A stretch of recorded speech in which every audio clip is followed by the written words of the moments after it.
মৌলভীবাজারের বড়লেখা উপজেলার রতুলি গাংকুল এলাকার বাসিন্দা হিন্দু যুবক সুমন্ত একাধিক মুসলিম নারীর সঙ্গে অসৎ আচরণ ও আপত্তিকর ভিডিও ধারণের অভিযোগে আটক হয়েছেন। তাকে আটক করে সারা দেশব্যাপী কার্যক্রম পরিচালনাকারী সংগঠন প্রোটেক্ট আওয়ার সিস্টার্সের বড়লেখা উপজেলা ইউনিট। অভিযোগ রয়েছে, সুমন্ত বড়লেখা সহ আশেপাশের বিভিন্ন এলাকার মুসলিম নারীদের প্রলোভনে ফেলে অনৈতিক কর্মকাণ্ডে জড়াতেন।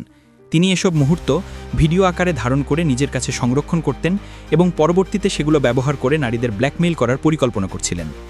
সংগঠনের বড়লেখা ইউনিটের সদস্যরা বিষয়টি নজরে রেখে 14 সেপ্টেম্বর রাত 11:30 সময় অভিযুক্ত সুমন্তকে হাতে নাতে আটক করেন এবং তার কাছ থেকে আপত্তিকর ভিডিওচিত্র উদ্ধার করেন।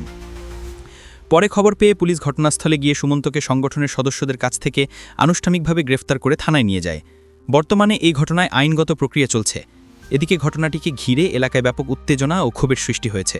স্থানীয় সাধারণ জনতা ও অভিভাবক মহল বলছেন, মুসলিম নারীদের সাথে অসৎ আচরণ ও ব্ল্যাকমেইলের চেষ্টা কোনোভাবেই বরদাস্তযোগ্য নয়।